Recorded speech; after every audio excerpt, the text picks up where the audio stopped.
Hello, everyone. Welcome to the one and only podcast, episode 2. And today we'll be breaking down what happened around 14, and we're going to talk about predictions for round 15 and the ladder breakdown and all my opinions. So we started on Friday. It was Brisbane at the Gabba hosting St Kilda, and they were very close on the ladder, and Brisbane won by 20 points, and Brisbane are moving further up the ladder, rising to close to the top 8, but they've been in good form. Last 5 weeks, they won 3 games, 1 loss, 1 draw. And St Kilda was coming off 2 wins, but this was their first loss in 4 games. But they had beaten the Eagles in Perth, and they beat Gold Coast at Marvel. And then this week, they got close, and they scored higher than usually they score. But this week, Brisbane were the better team, and they won, as expected by most people. But St Kilda put up a good fight, and they scored a lot, so that would make the supporters happy, I'd think. And I watched that game. Good game, and Danaher got unleashed, man. He played very well. And Charlie Cameron, he's playing so mid. I don't know what his problem is. They're winning without him producing a lot, but he's not playing well at all. You never hear that song "Take Me Home, Country Road" ever, because he never kicks any goals. So he's average this year, very average this year, compared to last year at least. Then on Saturday, we had Western Bulldogs at Marvel hosting Fremantle. And Fremantle were about 6th, and Western Bulldogs were about 10th at the point. And Western Bulldogs kicked their ass, 67-point winners. And Fremantle had the week off, and they got their ass kicked, man. I don't know what to say. Fremantle were the favourites. Fremantle and West Bulldogs were very similar odds. I think West Bulldogs favourites by a little bit, but I expected Fremantle to win because they had the week off, and I think they're the better team. Because Fremantle have been playing pretty well recently, not losing many games. They beat Melbourne by 90 2 weeks ago in Alice Springs, and then they come to Marvel and just don't show up whatsoever. Lose by 67. Did they know their bye week was last week, or did they think it was this week? But they did not show up. 82 to 149. How embarrassing. Seriously, Fremantle. You want to make finals? You got to win some games, man. Can't lose by 67. You were fresh too, and you lose by 67. It's insane. And Western Bulldogs came off a loss against Brisbane last week at Marvel, and they're feeling about themselves. And Fremantle, you won 2 weeks ago. You're just chilling a week off at home. Yeah, nice. You go to Marvel, you get your ass handed to you. You get shown. Martin Bottom runs circles around you, mate. 30 touches, 3 goals. Rory Lobb kicked your ass. Rory Lobb, the bum. He's not good. And he made you look like crap. You should be pathetic, team. You should be disgusted. And then, next week or this week, you got to face Gold Coast at home and beat their ass. And it's going to mean nothing. Because how can we trust you? You lose away at 67 points. You've been winning away this year mostly. But what was that? 67 points. What was that? Just wake up, Fremantle. I don't know. Can't really, you're supposed to be you're a top 6 team to me, in my opinion, and you can't do performances like this. It shows you're not as ready as people thought. You made the semi-final 2 years ago, and this is what you're putting out. Come on, man, come on, you gotta play better. You can't be so inconsistent, win 90, lose 60, you can't do that. And then we had also Saturday, Richmond hosting Hawthorn in front of 92,000 people for Dusty 300s, and I picked Richmond, and I was surprised that Hawthorn won because I thought, they're going to get up with Dusty, they're going to play better. They got their ass handed, man. 48 points. They got handed to them. Hawthorn, comprehensive win. They were up by 19 at half time. And after that, just put the foot down. 97 to 49. Nearly every week now, Hawthorn scoring 100. It's good. Very good. Very unexpected too. Richmond are not a good team, obviously, but they got Dusty and Tom Lynch back. And you still got a lot of good players. And you just 49 points for a whole game, Richmond. That's crazy, man. You were making finals 2-3 years ago, and now look at you. You got injuries, but Hawthorn are not that much better than you. Hawthorn should be beating you by 8 goals. What can you do? Then we got the last game on Saturday. I saw only the last quarter. Adelaide Crows hosting Sydney. Top of the table, Sydney. They haven't lost in ages. And Adelaide started well on top, 10, 15-point lead. And then Sydney, just like last week, came back, winning by 42. They killed them, man. Joe Amati, 9 goals. Goulden played well. Heaney played well. Warner played well. Sydney is so much better than everyone. The rest of the competition is actually crazy how consistent and they are. Like every first quarter they're not ahead, and then they just kick in second, third, fourth quarter, 42 points, like easily winning all the time. Because when they're down 15, you think, will they come back? But then you expected to think they're going to come back. Now every single game they're down the first quarter, and then every single game they come back, and they only lost to Richmond by 5 points whenever this happened, when it was like round 3, round 4. Who's Sydney going to lose to? GWS? I don't know. Like, who's actually going to beat Sydney? Are they going to finish the season 22-1, 23? Like, 22-1? It'd be crazy. 22-1. That's like insane. They will lose a game, I think, but who? Like, who's going to put it to them? Because if you play 2-3 quarters, that's not enough. You've got to play all 4 quarters. Sydney only have to play 3 quarters to win games by 40. So, what do you have to do as an opposition to stop this crazy midfield? This good forward line. Like, you meant Joe Marty kicked 9. He's not a superstar either. He's a good player, but 9 goals is insane, Adelaide. Like, Adelaide were pushing 8 last year, and this year they're just terrible, terrible. Losing to Richmond, losing to Hawthorn, losing to everyone. Who haven't they lost to? Bad team, man. Rankin came back too, and it's such a bad team. Horrible, horrible team. And then Sunday, the first game, North Melbourne hosted Collingwood. This game was insane. Like, I wish I watched it. Actually insane. North Melbourne got up 54 and still lose. It's insane. How is that possible? You can say free kicks, but you cannot be up 9 goals. Third quarter, they were up 9 goals in the third quarter, and Collingwood still win by 1 point. It's insane. 55-point turnaround. It's insane. I don't know how that happens. Like, because I think North Melbourne were up like nearly 40 at halftime, or like 30 something, and like they just kept piling on the goals, piling on. Collingwood just woke up out of nowhere and say, we're the better team, we're just gonna come back from 54, which is pretty insane for an AFL standard.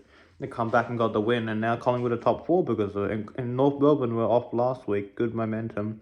They could have won 2 in a row. They should have won, but they didn't. They got close to winning. This shows they're more competitive. It's North Melbourne's highest score for the year easily, 118. Their halftime score of 80 whatever was their high score for the year. At halftime, they had the high score for the year, so they did really well. Obviously not good enough because you lost. After being up by 9 goals is crazy. Crazy work. Crazy.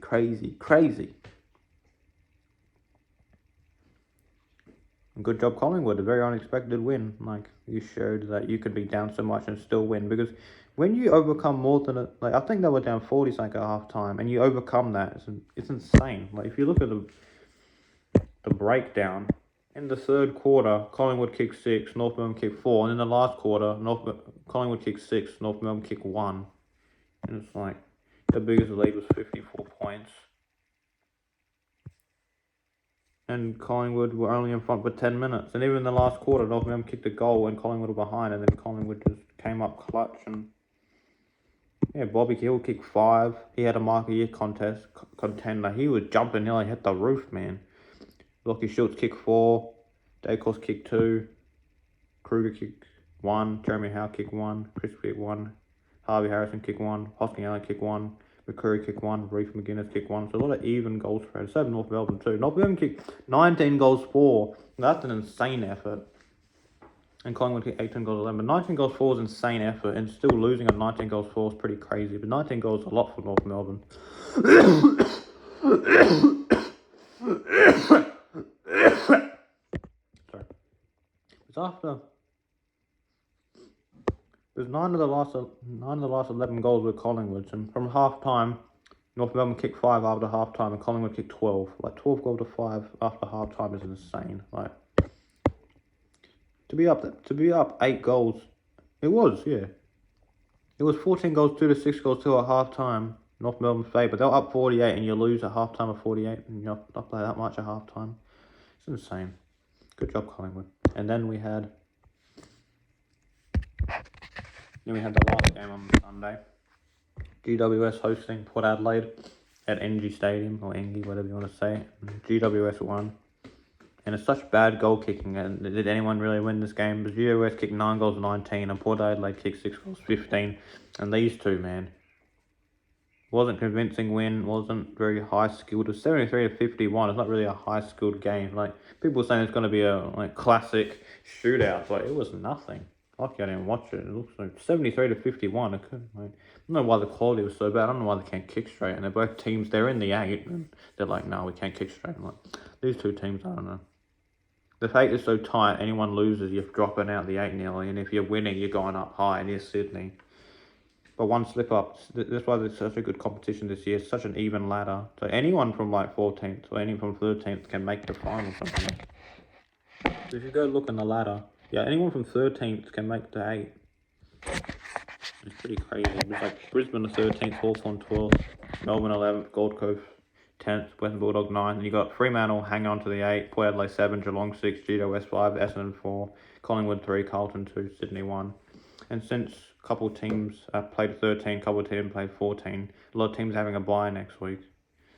So obviously, Collingwood could go down a lot because Collingwood are 3rd right now. They've played 14, and everyone under Collingwood has basically played only 13. So Collingwood could drop down to 7 because they played the extra game. And same with Hawthorn. Hawthorn could drop down to 13 because they played the extra game. And if we're going by form, Sydney haven't lost a game in ages, and right now they're 12-1. That's insane, man. And then Carlton are 9-4, 2nd place. Collingwood 8, 4 losses, 2 draws. 3rd place. Essendon 8 wins, 4 losses, 1 draw. 4th place. GWS 5th, 8 wins, 5 losses. Geelong 8 wins, 5 losses. 6th. Port Adelaide 8 wins, 5 losses. 7th. Fremantle 8, 7 wins, 5 losses, 1 draw. And then you got Western Bulldogs 14, 9th place, 7 wins, 7 losses.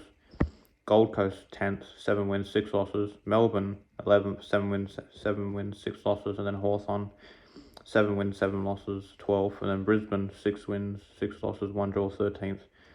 So a very, very even ladder. It was like from 12th to 8th is everyone's won 7 games, and from 7th to 3rd, everyone's won 8 games. So it's such an even ladder. And I still think out of this top 8, I think Port Adelaide will go out and probably... I have to... It's so unpredictable this year. I'd say Western Bulldogs would go in for Port Adelaide, and then the rest of the top 8 is pretty set. Not the positions, but I would think that Sydney, Carlton, Collingwood, Essendon, GWS, Geelong, Fremantle make the 8, and then Port Adelaide switch out for Western Bulldogs, I'd say. But you never know. Brisbane could be the one, Western Bulldogs could be the one, Gold Coast could be the one, Melbourne could be the one, Hawthorn. I don't know, we'll see. Well, Hawthorn have been in crazy form. They climbed the ladder 6 of their last 7 wins, I think, and they've only lost 2 games since round 6. So they're in crazy form, and they get their bye, and then they're gonna be fresh, man. Last year they won, I think, 8 games. Only 1 off the tally of last year. They've definitely improved. And we got around 15, which is this week. We got Friday game. It'll be a massive game. Carlton 2nd at the MCG, hosting Geelong 6th. Carlton $1.59 favourites. Geelong $2.36. This could be easily 85,000 people. This should be a very, very good close game. And going just by confidence, I would say Carlton should win. They are the better team, but anything can happen on any given day. So I'd say still Carlton wins. Then we go Saturday, Port Adelaide 7th, hosting Brisbane 13th. Port Adelaide $1.80 and Brisbane $2.05. Just because I think Port Adelaide is at home and they should respond. But it's so inconsistent. I don't know what. I just think Port Adelaide will just get over Brisbane. Only because of the home factor, and I don't know, Brisbane are due to drop one, I'd say. And Port Adelaide, you have to respond from that crap from last week. You should be able to respond in front of your home fans too. And then also on Saturday, we got the Sydney Derby, GWS 5th, hosting Sydney 1st, $2.67. And Sydney are the favourites, $1.48. And this is a bit surprising, but I would go for GWS just because Sydney are very, very, very due to drop one. They haven't lost in like 8-9 weeks. So I'd say they'll lose to GWS. I could be wrong, but I still think GWS are going to win. But GWS is a very, very good team. They haven't been playing like they're a good team, but I think they will get this win. Close game, hopefully, too. And also Saturday, we got Melbourne at the MCG, $1.15, hosting North Melbourne, $5.50. And Melbourne have to win this. If North Melbourne beat Melbourne, it'll be insane how bad Melbourne have dropped off. But I can't see it happening.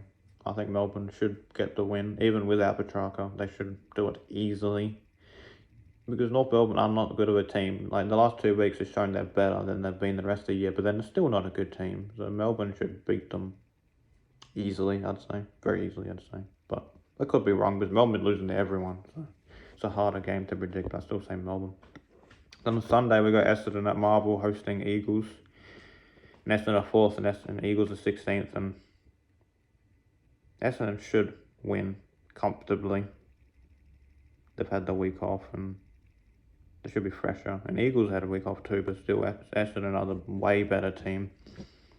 And Essendon's last 2 games against Gold Coast and Carlton have not been good because of goal kicking. And I think you should be able to get your momentum back and stay in the top 4. Because if you lose, you're probably out the top 4. And they've been top 4 all year. And they're a good team. They've been acting like pretenders the last 2. Like, they lost to Gold Coast, they lost to Carlton, and made them look like crap.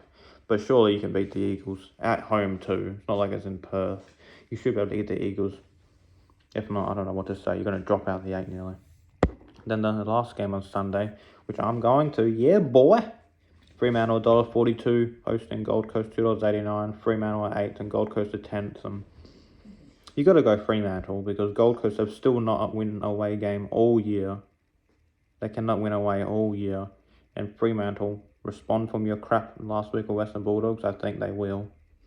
So I think it'll be close too. But Gold Coast can upset, it is very possible. But I think Fremantle is playing very, very well at home this year. Like, very, very well. I think they've dropped many at home this year. If you look at the results, let's see. So, they beat Brisbane at home. They beat Adelaide at home. They lost to the Eagles at home at the Derby, which was embarrassing. They beat Western Bulldogs at home. They lost to Sydney at home. Well, Sydney are the better team, obviously. They drew with Collingwood at home. Yeah, so they should. They've only lost once at home. 2 times at home all year, so I think. If we go away games, I don't know. They beat North Melbourne away, which is, well, anyone can do that. They lost to Carlton away. They lost to Port Adelaide away. They beat Fremantle away. They beat Richmond away. Richmond are crap. They beat St Kilda away. St Kilda are crap. They beat Melbourne away. So I don't know, their record away and at home, I don't know. Their home record is a lot better than their away record. But they can't be trusted sometimes. I don't understand this team. You make the semi-final 2 years ago and you just like declined last year so badly, and then this year going back up, and then you're like, 67-point loss. It's the biggest loss all year, I'm pretty sure, too, from them. So quite embarrassing. But you're still a good team though. So yeah, that is round 15. There's my predictions. That is my review of the week. All I say is Flag Hawk. We're on the rise. We got the week off. Flag Hawk. We are the best, yes. And Sydney will win the premiership, I think. So it should be Sydney, maybe Sydney Carlton or Sydney Geelong grand final. They should be winning the premiership. The dominance they have, even if they drop a few games, they're still going to finish top 2. Even top 4. If they finish top 4, I have a good faith in them. They can win an away final to get to the prelim. But yeah. There's my review and predictions. See you later.